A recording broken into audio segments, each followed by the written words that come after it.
the equation for circumference of a circle, we have two of them. So it's either 2 pi r, or you could use pi times d. So if it gives you the diameter, you can just plug it into that one, pi times d, or you can find the radius. So the radius would be 6 inches, and then you could plug it into 2 pi r. You're going to need to know how to find the radius from the diameter because you have to plug that into the area equation, which is pi r squared. But for circumference, you could plug it into either one. Mm-hmm. Does that mean you have to multiply the diameter by pi, which is 3.14? So on the quiz, you can leave your answers in pi. So if we plug 12 into pi d for the circumference, we would get 12 pi inches. And we could just leave this as our answer. You don't have to multiply 12 by 3.14. All right. Yes, Sarah? Is it the same if you put the pi in front of the 12? Or does it all have to be the pi? That's what I was saying before. The number has to be in front of the pi. So it has to be 12 pi and then inches. And remember, when you're dealing with area, so let's do the area. So we have pi times 6 squared. So 6 squared is? Well, what's 6 squared? 36 pi. And then we would have to include the inches squared. So when you're dealing with area, the units have to be squared. But when you're just dealing with circumference and perimeter, it's just a single unit.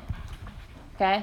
So when you're dealing with area, it has to be the unit squared. Meaning, if it gives you inches, you have to give inches squared. If it gives you meters, it has to be meters squared.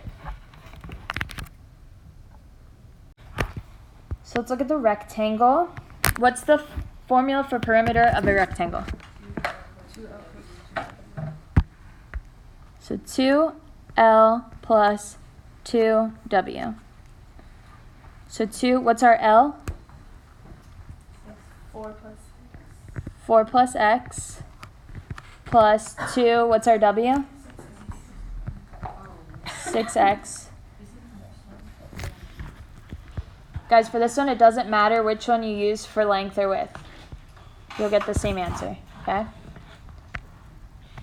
So now you have to distribute the 2. So we have 8 plus 2x. 8 plus 2x plus 12x.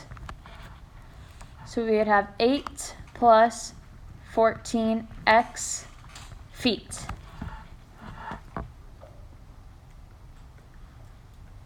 And you just leave it like that? And we just leave it like that. We can't simplify any further. Will we get points off if we don't put like feet or centimeters? Yes.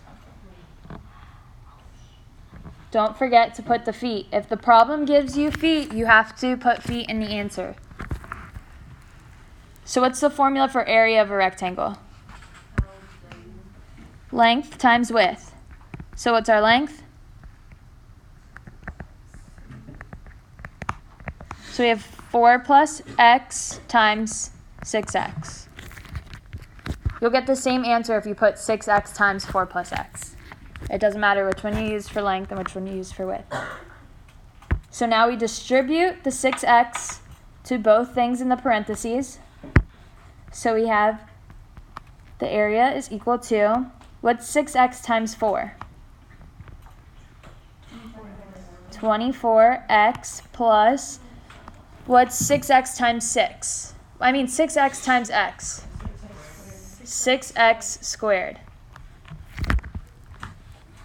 And then you would have to put feet squared. Yes. So you don't add the 24 with the 6, you just leave it like that? You have to leave it like this because this one is in x squared and this one's x, so you can't combine them. So this would be the simplest form. And you just leave it like this. Do we have to put the parentheses and everything? You don't have to put the parentheses, but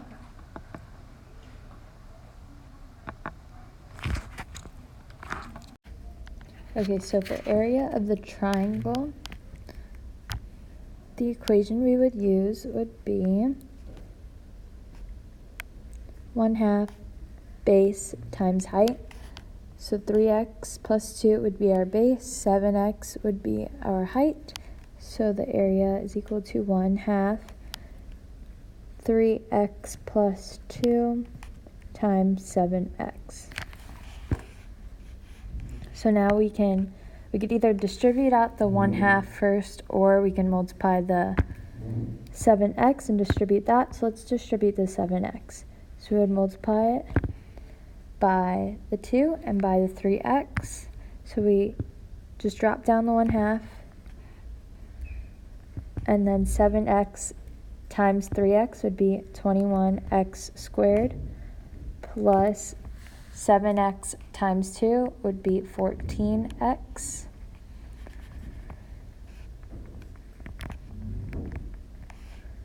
And now we would distribute the 1/2 and multiply that to the things on the inside of the parentheses. And we could either make this a 10.5x squared or just leave it as 21x squared over 2 plus 14x divided by 2 would be 7x. And that would be our answer for area of the triangle. And then for perimeter, we add up a plus b plus c. So we add up all the sides of the triangle. So we would add 3x plus 2 plus 7x plus 12. And it doesn't matter what order we add them in. So now we combine the like terms. So we have the perimeter is equal to 3x plus 7x would be 10x, and then we would do the 2 and 12, so 10x plus 14. So now we would let's look at the area of a square. So the area of a square is the side squared. So the side squared, the side would be 8. So we would do 8 squared. So the area is equal to 64. And we can't forget about the meters. And remember, when we're doing area, it would be meters squared. Now let's look at the perimeter of a square. The equation for perimeter would be 4s. So the side is 8, so we would do 4 times 8. So we have 32, and we can't forget about the meters again. 32 meters. And that would be our perimeter of a square.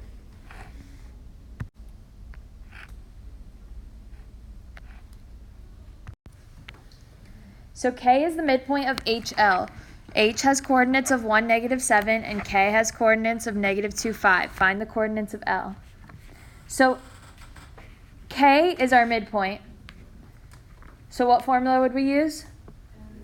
The midpoint formula. So we would have -2, so the midpoint is equal to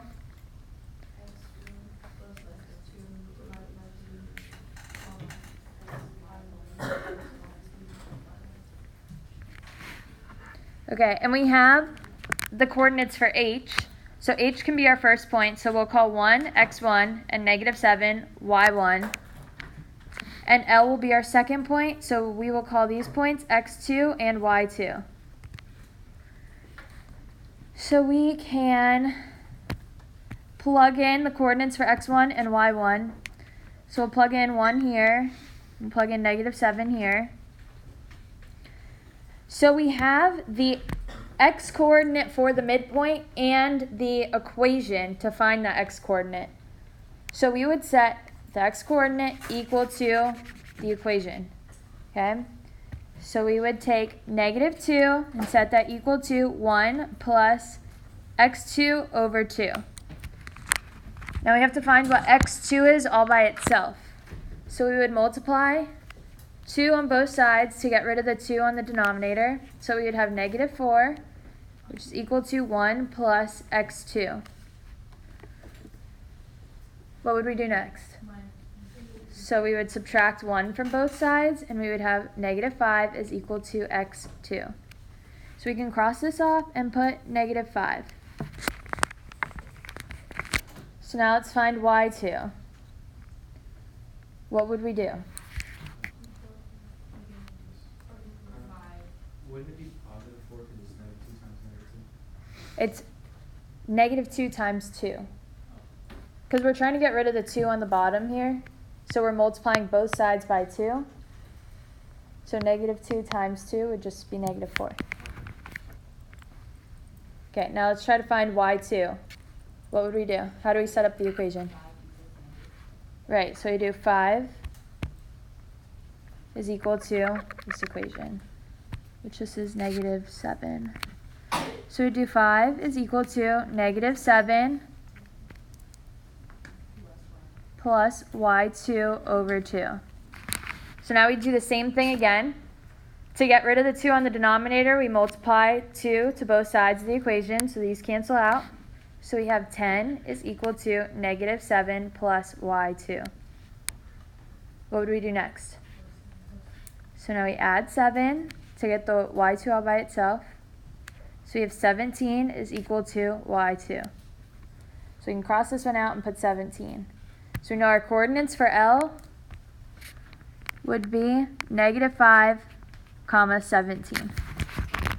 And that's it. So find the length of EF. For this one, we could either use the Pythagorean Theorem or the distance formula. Which one do you want to see? Distance formula. So for the distance formula, we need to know what point E is and what the coordinates for point F is. So what are the coordinates for E? Negative 2 and 3. What are the coordinates for F? 5 and negative 3. So let's call E our first point. So we have x1 and y1. And F will be our second point. So we have x2 and y2. Now the distance is the square root of x2 minus x1 squared plus y2 minus y1 squared. So what's our x2?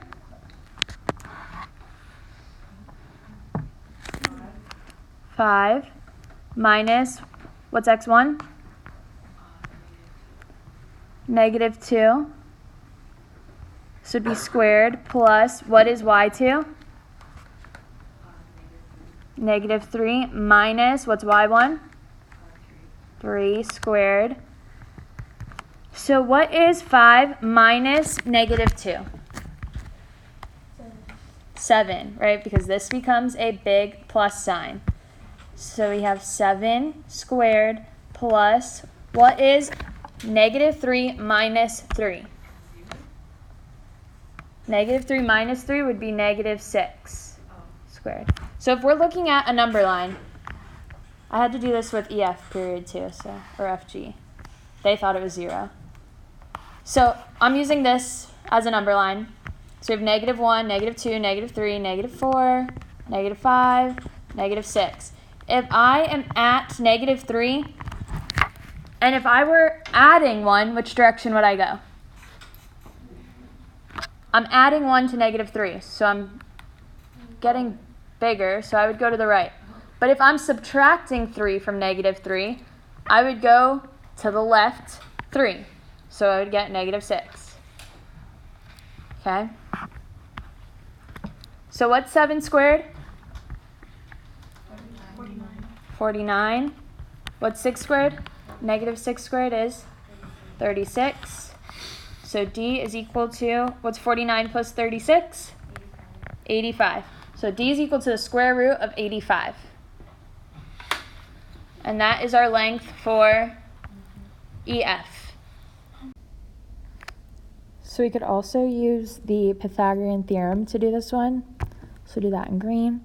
So we would just make a triangle that has the hypotenuse it has to be a right triangle, and the hypotenuse is the line, the segment that we're trying to find its length. So let's look at the bottom side, this blue one. The length of this would be 1, 2, 3, 4, 5, 6, 7. So base would be 7, and then if we look at the left side, we would have a length of 1, 2, 3, 4, 5, 6. So this would be 6. So we know the Pythagorean theorem is a squared plus b squared is equal to c squared. So we could either call this a or b, or this a or b, just as long as the hypotenuse is side c.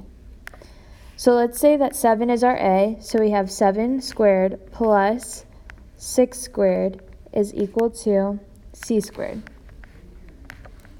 7 squared is 49 plus 6 squared, which is 36, is equal to c squared. So 49 plus 36 is equal to 85, which is equal to c squared.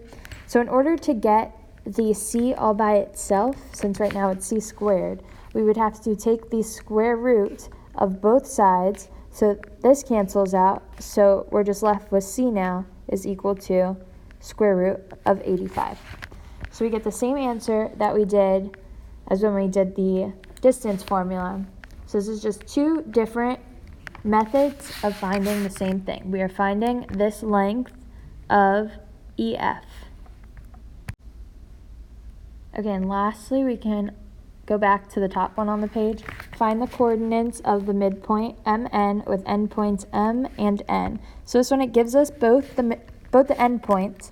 So we can call 0 our x1, 2 will be our y1, since M is our first point, N is our second point, so we can call this x2 and y2. So the formula we have for midpoint is equal to x1 plus x2 over 2, comma, y1 plus y2 over 2. So now we just plug in what we have for our x1, x2, y1, y2.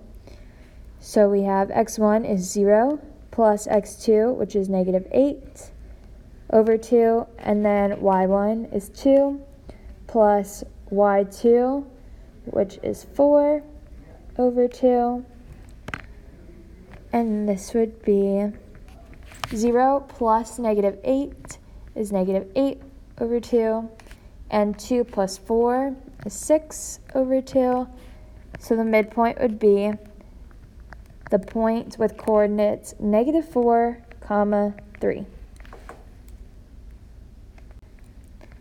And that would be your answer. Okay, so find the length of xy. We're trying to find the hypotenuse here. So what formula would we use for this one to find xy? Pythagorean theorem. So what's the Pythagorean theorem? A squared plus b squared equals c squared. A squared plus b squared is equal to c squared. What would our a be? 8. It doesn't matter, right? It could be either one. So then 6 squared. 64 plus 36. So then we have 64 plus 36 is equal to c squared. 64 plus 36 is 100, which is equal to c squared. Now we need to find what c is all by itself. So what would we do? Take the square root of both sides. So this cancels out. So we have square root of 100 is equal to c. What's the square root of 100? So 10 is equal to c, which is the length of xy. But we would have to put 10 feet. So xy is equal to 10 feet. Because if the question gives us feet, we have to have feet in our answer.